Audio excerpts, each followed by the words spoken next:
And yeah, I've committed nearly the past 3 years to fighting this sort of crime. It's literally everything I do, other than my little side university degree.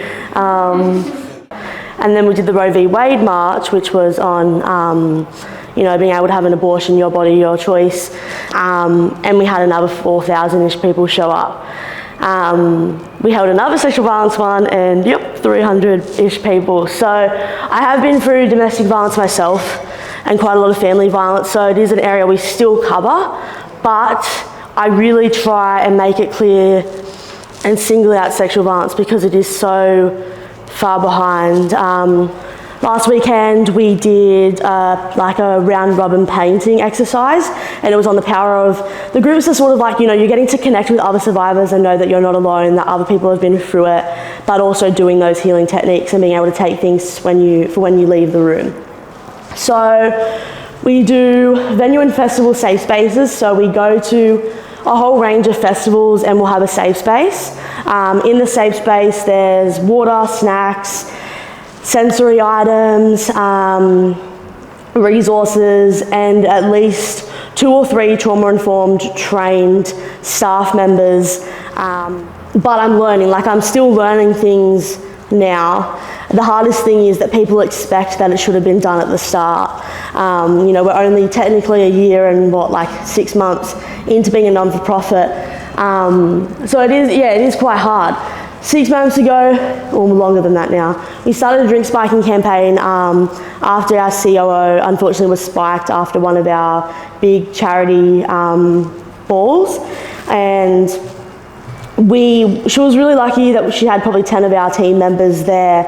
And but unfortunately, the responses from the venue, from police, it just sort of made apparent the 14,000 stories we had before, crap, actually this is really real, this is really bad. Things like the venue wouldn't take a report, it wasn't something that they thought they had to do. Technically they don't actually have to do that or report to police anyways. And I guess just seeing how crazy the issue was. So we put it to social media, being like, this is what's happened.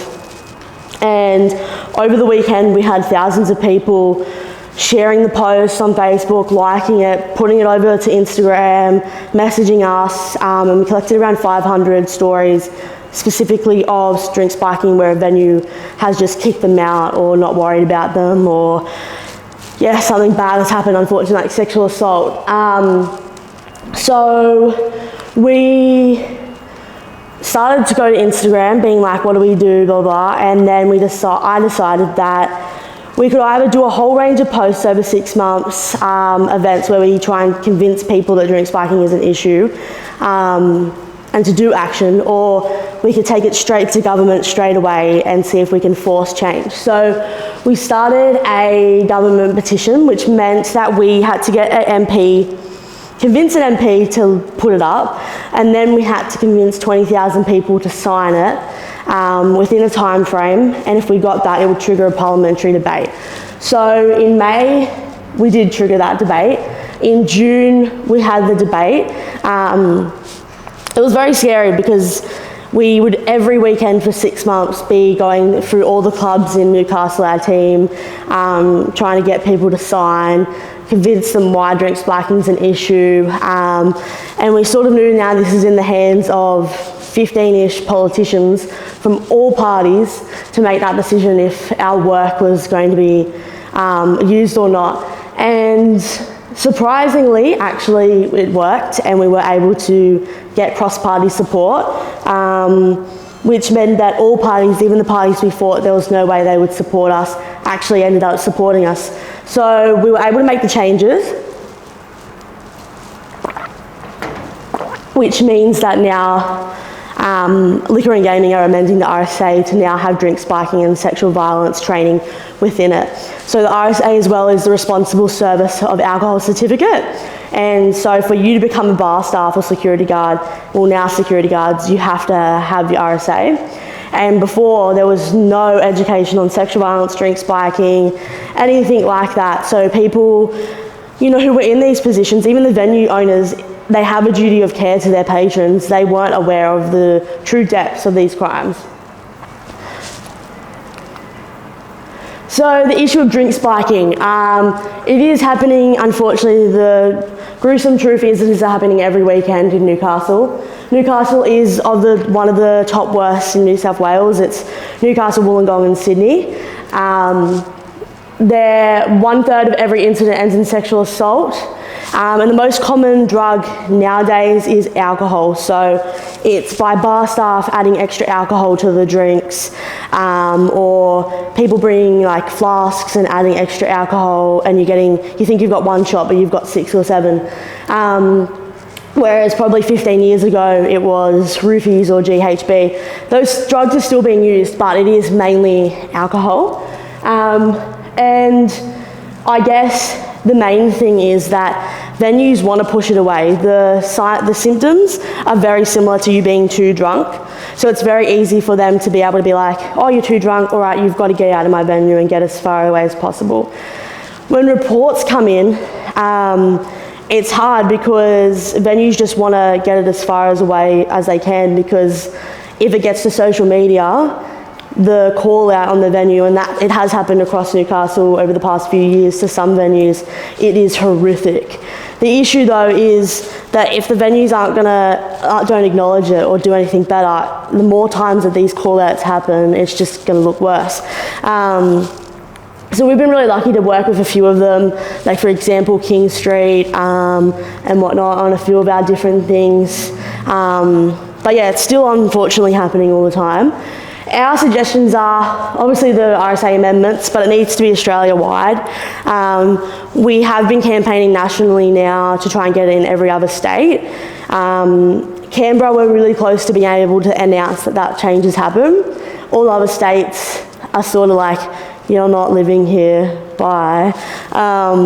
Where I was going to keep fighting it, but I think I'm at a point in my advocacy journey where I had someone come up to me at one of my other speaking gigs a few weeks ago and say, oh, I just want to remind you that actually you don't need to make the change in every state, just be happy, just remember that you did it in New South Wales. And I was like, oh yeah, that's actually good.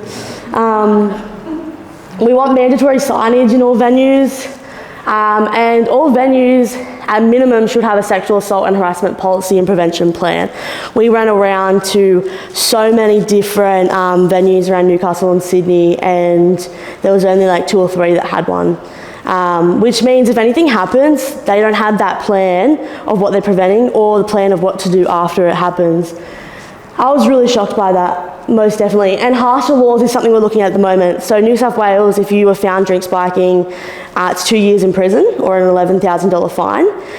In my opinion, we've been working on signs. Putting on a sign, 2 years in prison, you're gonna do it anyways. There is Canberra who has 5 years, so we're hoping to be able to be, look, Canberra has 5 years, let's bring that across. But if you're in the advocacy space, you'll know New South Wales is one of the hardest states to do any sort of change to, which is why we thought it'd be really easy to then change other states, because we changed New South Wales first. So what is this one? Oh, our survivor healing groups. I've already covered this, but there are 12 to 15 people in the group. Yeah, they're definitely really needed, and unfortunately not everywhere has them. Our safe spaces, as I spoke about earlier, has a whole range of different stuff to it.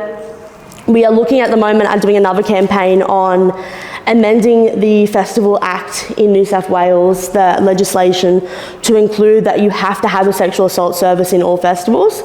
At the moment, you've never had to have one, so it's up to the festival to want to have us. We will offer our services for free, and I'm going to say 80% of the time they say, sorry, sexual assault doesn't happen at our festival, we won't need you. And that's what we have faced, unfortunately. Even we got a grant, a small grant to fund us over this festival season that will actually fund us to be there. No thank you. I think that they're scared to have a space like ours there because people think that if we're there, it makes people think that sexual assault's happening there.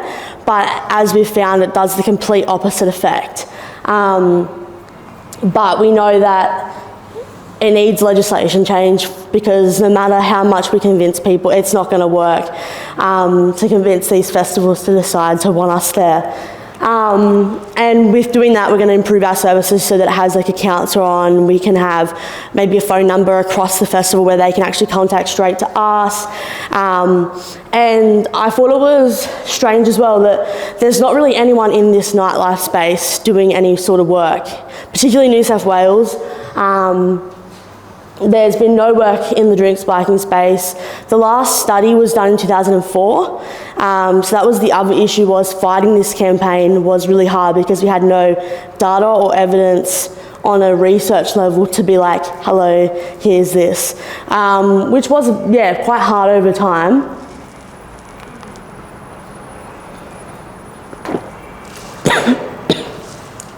All right.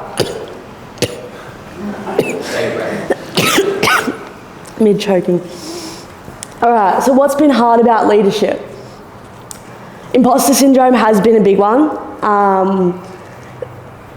which I don't like to admit. Ageism and credibility, realising that not everyone has good intentions. So ageism has probably been my biggest one,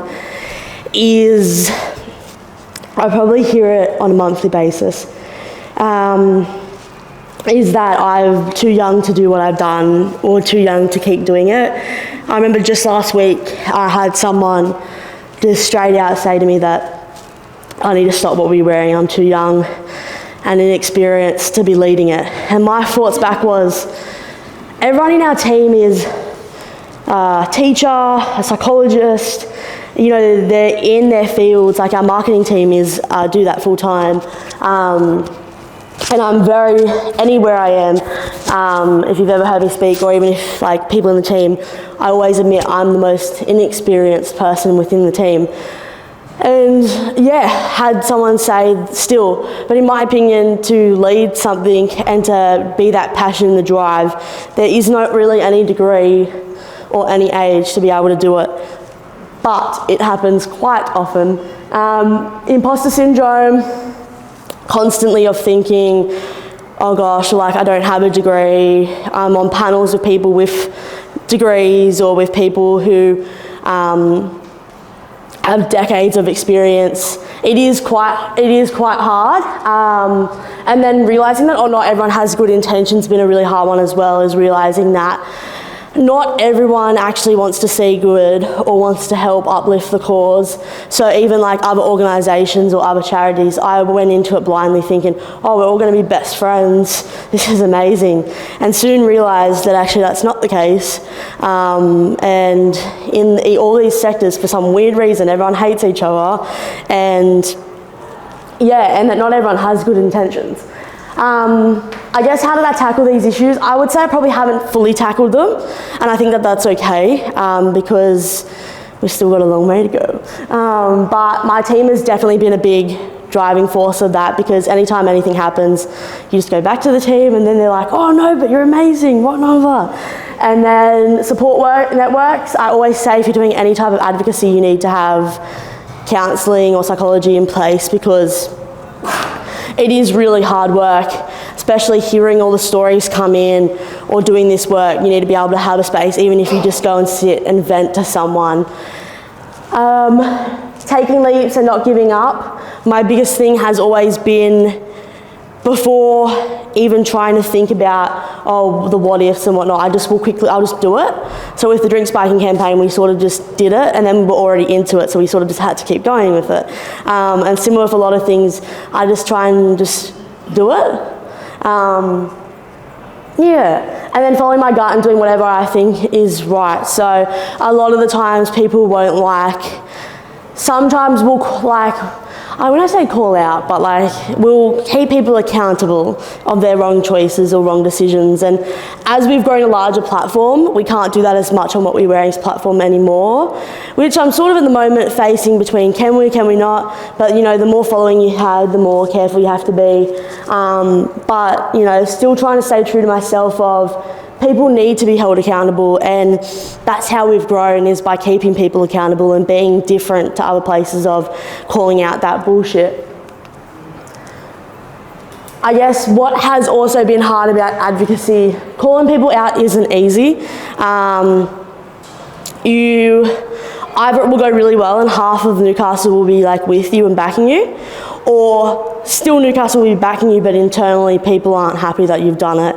And it's hard because on one side you want to protect all the people in Newcastle community and all the victim survivors, but on the other hand, it's a really hard one.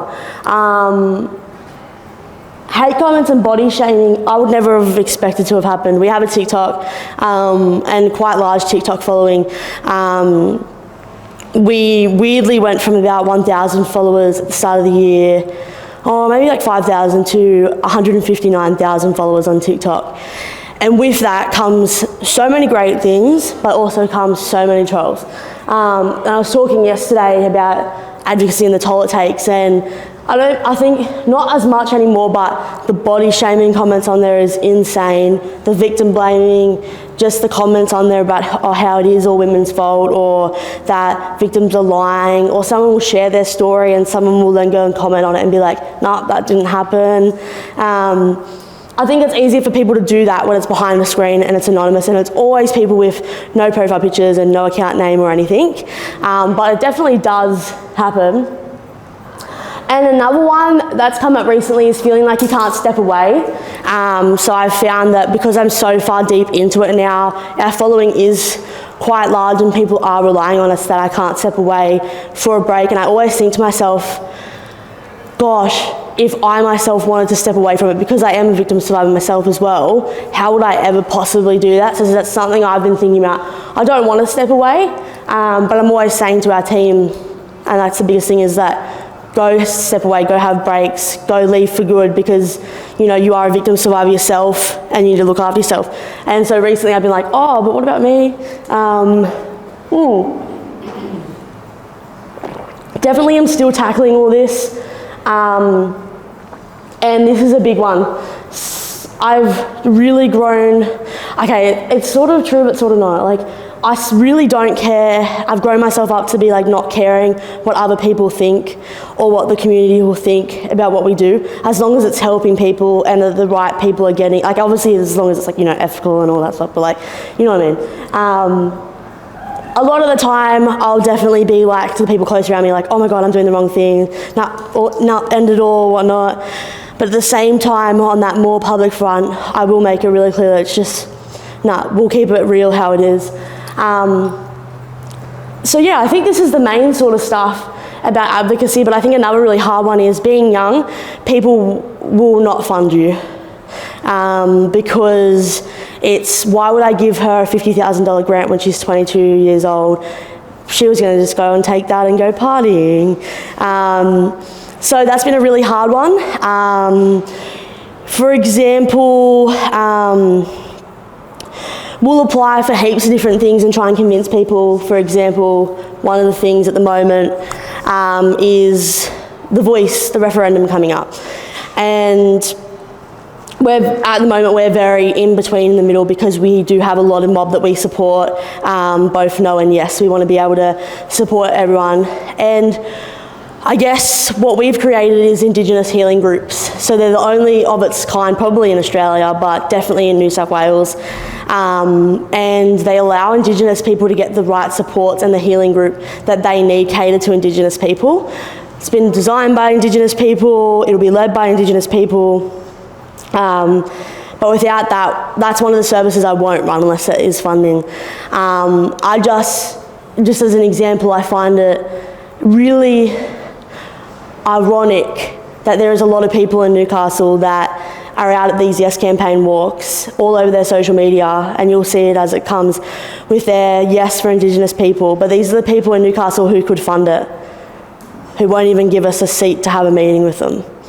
So I think that's an example, and that comes in all different groups and even just as a general organisation. But that's an example of how that looks.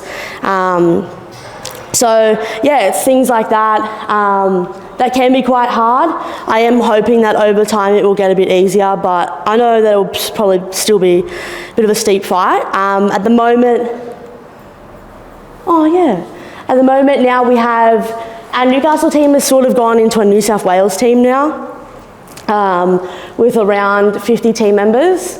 In in August, we created a Canberra and Tasmania team. Our Tasmania team is quite small, but it's still alive.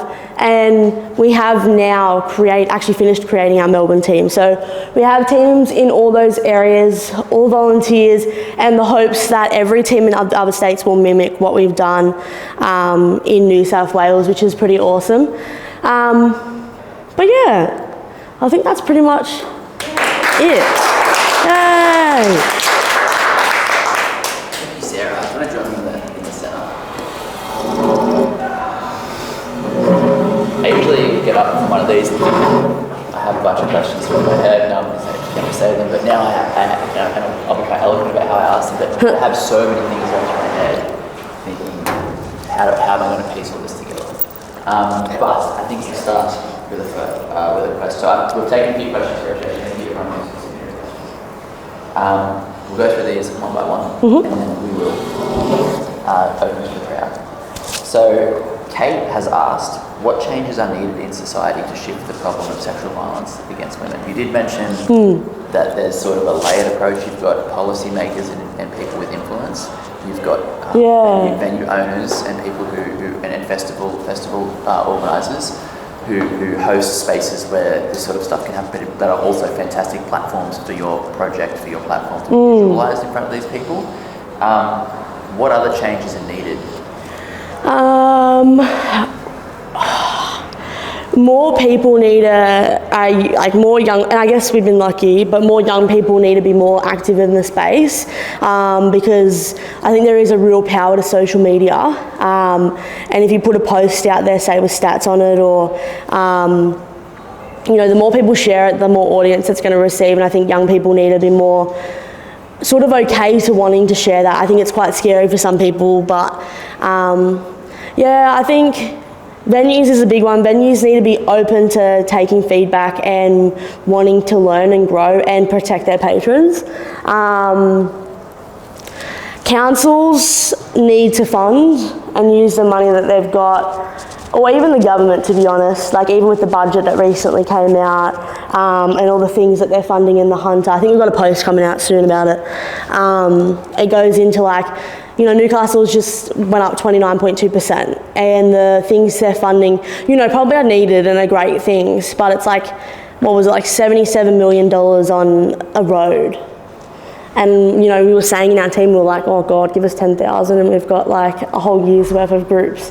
And so our post that will come out is showing that money that's being used, and it's what could we do with that money? So it was I think it was 1 million or something for some random thing in Newcastle would have funded our Indigenous healing groups, I think, for over 2,000 years. So that post will be cool when we put it out, is making it actually showing it's going, is there I just think there's so many things that people could do, but I think it starts off as people need to know that the issue is there and it's happening, and being able to create a society where people are accepting that it's happening and we need to do more about it. But I think it's going to take years and years before we even get close to that, which is unfortunate. But yeah, I think on a more on a personal level, people just need to have those hard conversations with their family and friends, and call out their mates. I'm friends with a lot of people who I would have probably told them off if I was around them and they said something or they didn't say something. And now these, particularly males, anytime they're in groups or something and something's said, these are the people who are going up and being no, we're not doing that. More of that needs to happen, because we have, and particularly in Newcastle, have such a rape culture, a culture of just yelling out to people that their tits are big or that they look hot, and this is all just acceptable stuff in Newcastle, which is quite scary. I do agree. Culturally, it's never been great. Especially, I grew up before lockout laws and then during lockout laws in Newcastle, and lived on the Gold Coast as well. And there was definitely a difference in between Newcastle and I saw in Brisbane and the Gold Coast, and also in the way that culture changed pre and post lockout laws. But it's a shame. I would have assumed, not knowing it, I would have assumed any sort of sexual assault or any sort of violence would have been reduced in that 10 odd years. Oh, same. It's such a shame that it hasn't had that effect at all. Yeah, I guess another thing that I've just thought of is like when things happen online, like the Russell Brand stuff, and if people aren't aware of that, like he was accused, I think recently, of sexual assault, is that things like that will commonly happen. And even on like a smaller scale, like in Newcastle, a venue might get called out for their venue is owned by a rapist, for example. And the issue is so many people will go and defend in the comments Russell Brand and be like, oh my God, Russell, so sad for you. And it's like, he will never see those comments. It's not like he will see those comments and be like, oh my God, let's go get coffee. Like, but who's going to see that is the victim survivors, and that's what's damaging so many people. You know, things with like a few venues around Newcastle that are known to, you know, that are owned by bad people, are now the most popular venues in Newcastle. We will drive past it every weekend and those venues are packed. And I get Newcastle has had an unfortunate drop of live music and the scene and whatnot, but at the same time, there's a million other venues you could go to, and when we drive past it every weekend and see, I'm saying like that venue is packed, the like top. It's so disheartening, I know for myself, and I know that I have thick skin, so it's like, oh my God, what about everyone else? To know that I'm just going to be like walking around or at uni or at random things, and these people have just gone to these venues on the weekend, and it's like, you know, you can do your part in a way by just saying, hey, let's not go to that venue, let's go to one of the other 20 that are on the same street. So, just on the thick skin aspect, you mentioned a few really cool points that I think a lot of startup founders and people in business have or experience, which is you have a sort of an ideology or an identity with your business, and you think, oh, what would happen if I wanted to leave or take a leave of absence or leave entirely, which can be a huge problem for people. They feel, I guess, sort of embedded and almost stuck in the business and what they're doing. But also, it was quite cool to hear how you just get started and go. You don't wait. You don't. I guess you think, but I guess you don't mull over information. You just act quickly, which I think is a strength to any sort of founder or anyone in business who's trying to enact change. Are there any other behaviours within you or your team that sort of foster that attitude towards affirmative action and just getting in and doing things, but also being supportive of each other? Do you want to talk about methods that you use? Methods. We don't have anything on piece of paper. No, like day-to-day. See, it's hard because at the start it was like anything that was wrong, we were like, yep, all right, call it out, or let's do a campaign against it, and we'd make the change. Now we've got a decent following. It's, you know, from a law perspective, it's going to be easier to get potentially sued for defamation and a whole range of things.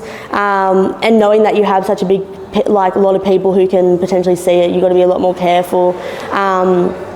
What we do now is that if something is wrong, we'll put it to our team and then we'll get feedback from everyone, and then we'll make a decision together as a group if we'll decide to go ahead with something.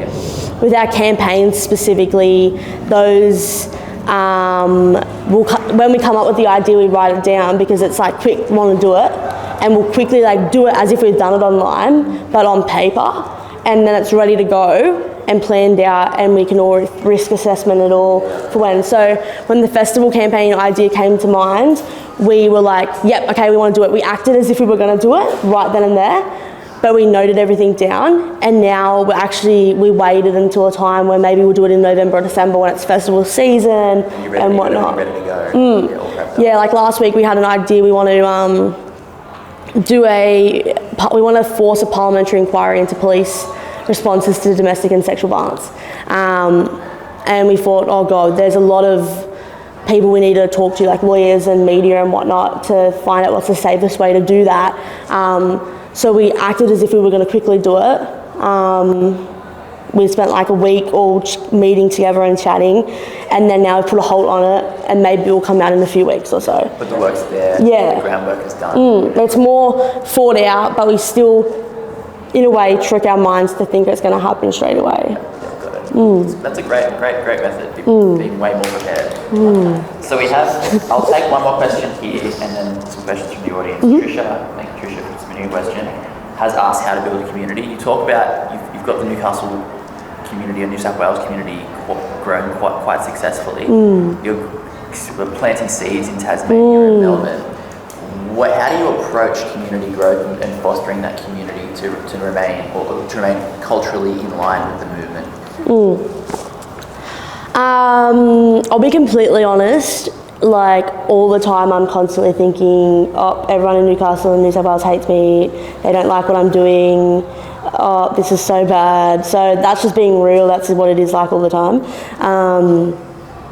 But I think so. Like now, creating like these events and stuff in Tasmania and stuff. How I'm going about it is making those good connections and partnerships with other charities and the few sexual violence organisations, but even like the housing organisations, the drug and alcohol, all the different ones that sort of affect people, making those relationships so that we don't also go into the space and be disrespectful to their literal decades of experience. So it's one, doing that is what we've started to do, but also two, you have to prove yourself. So with this, not only being young, but even I think if you were any age, doing something like this, you have to unfortunately prove yourself to everyone, but also particularly other organisations. And doing the drink spiking campaign and being able to actually make that change grew us a lot of respect. A lot of so Canberra Rape Crisis Centre is the leading sexual assault organisation in the whole of Canberra, and they reached out to us to help them with an event because of what we did. So unfortunately, I think being able to show that you are real, you can do something is really good. But I think for the general community, it's more being real and being honest and truthful. So it's been hard because at the moment we have to do so many event type posts because we're like, come to the event. But usually our posts are all like, yeah, this is what's happening, this is the stat, or educational sort of stuff. And I think that's what grows the community in. I think our community, though, that's following us is probably like 60% victim survivors, and there is still such a big portion that don't have lived experience, that just want to have the education, which is so powerful. Yeah, I think I might have answered that okay. Yes, I don't know.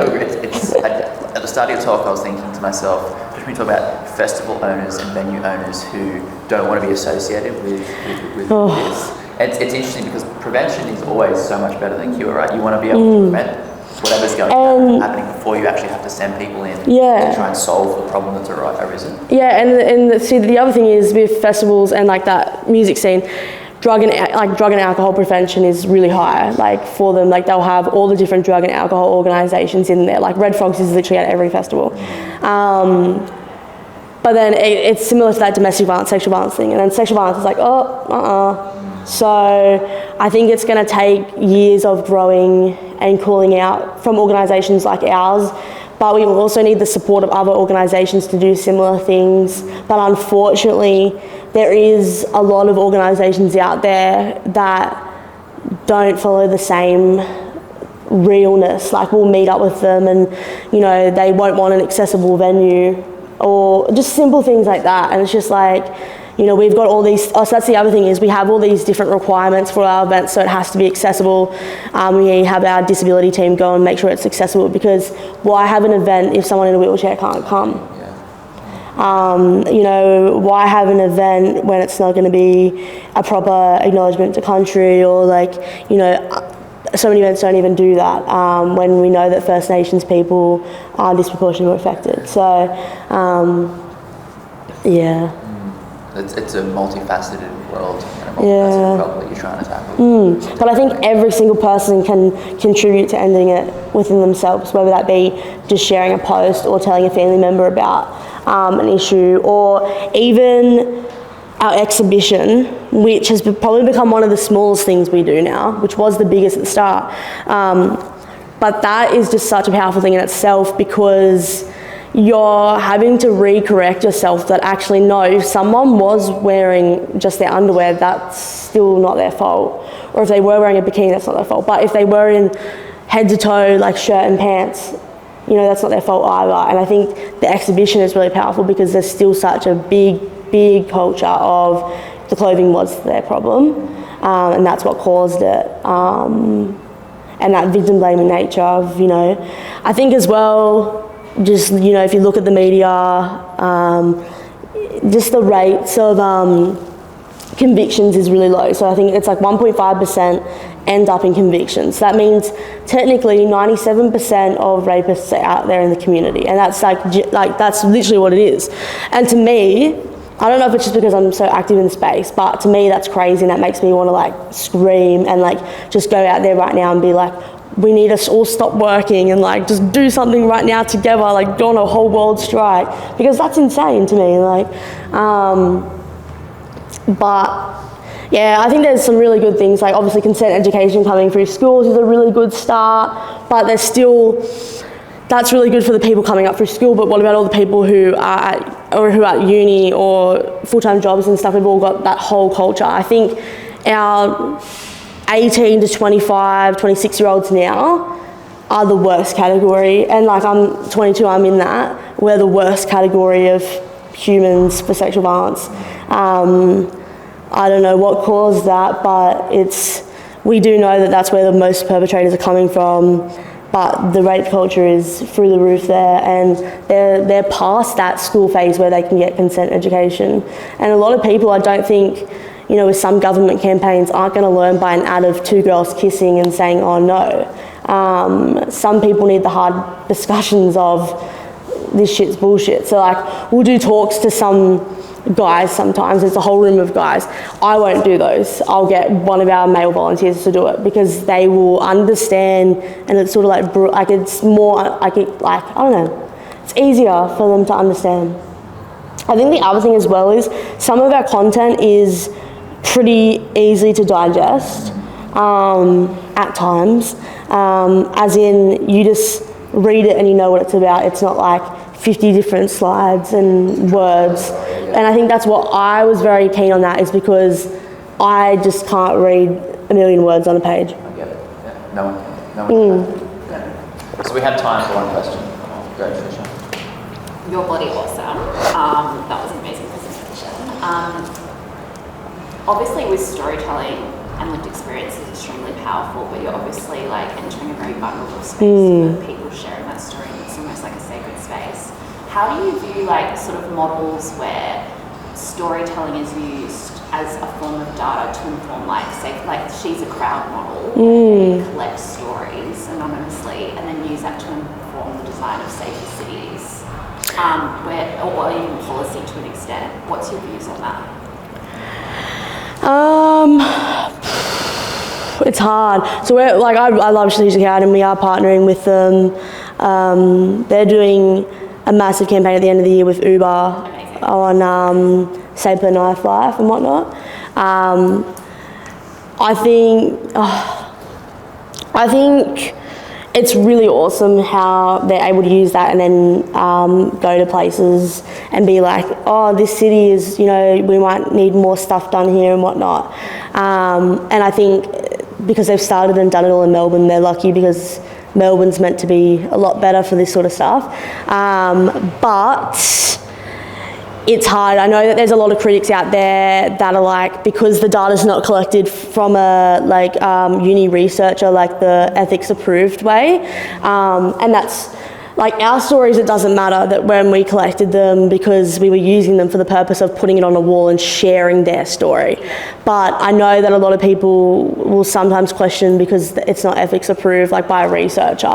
But in the same sense, I think what they're doing is so powerful, because it's real and it's what's actually happening. And they are well resourced and whatnot, so I'm very for it.